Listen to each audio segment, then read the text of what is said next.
Magluluto tayo ng low-carb cheese bread. In a mixing bowl, put mozzarella cheese and cream cheese. If you love this recipe, please like and share and follow me for more low-carb recipes and health tips. Gamit ang double boiler, melt lang po natin ang mozzarella cheese and cream cheese. Ang list of ingredients ay ilalagay ko sa last part ng video na ito.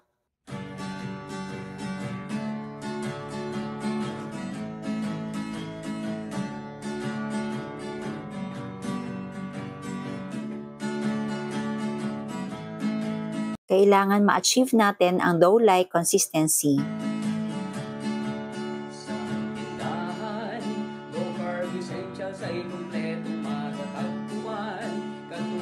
Dahil nag-melt na lahat ng cheese, pwede na nating alisin ang double boiler. Hintayin muna natin na bumaba yung temperature bago ihalo ang ibang mga ingredients.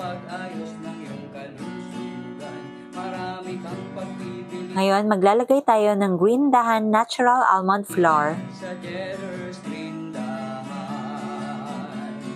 baking essentials, condiments, nuts and seeds, healthy oils, coconut products, superfoods, herbs, now add Green Dahan Baking Powder, spices, low-carb breads, kakanin, at may sugar-free ulam pa. Happy ang pamimili sa Cheddar's Green Dahan. at ang panghuli, egg. Mix and knead lang po natin ito hanggang sa maging uniform ang mixture. Kailangan ma-achieve natin ang dough-like consistency.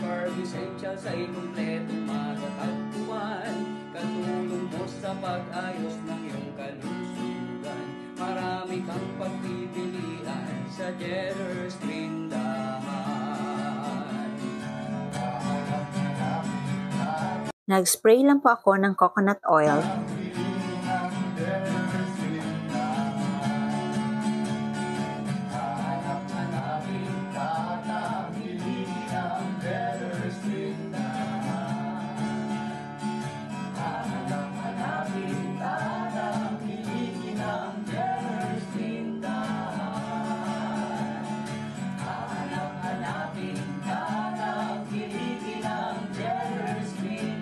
At maglalagay tayo ng Green Dahan cheddar cheese.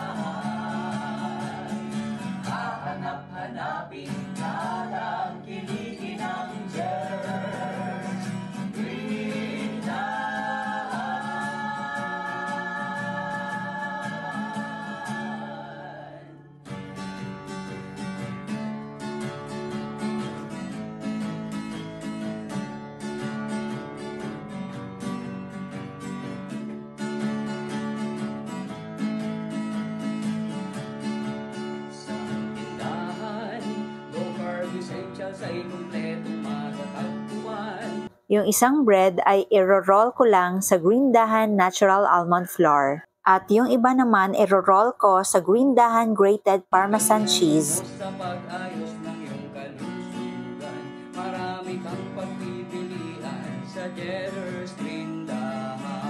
Pagkatapos, bake lang po natin at 180 degrees Celsius for about 20 minutes. At ito na ang ating low-carb cheese bread. Dapat palalamigin muna natin ito kaso excited ako masyado kung ano yung texture sa loob. Kahit alam ko na mainit pa talaga, pinilit ko na open yung cheese bread. Baking essentials. O diba? Parang totoong bread. Healthy oils, coconut products, superfoods, herbs and spices, low-carb breads, kakanin, at may sugar-free ulam pa. Happy ang pamimili sa Cheddar's Green Dahan. Low-carb essentials ay kumpletong matatagpuan. Katulong mo sa pag-ayos ng iyong kalusugan. Marami kang Ang sarap. sa Cheddar's Green Dahan. O diba? Parang totoong bread.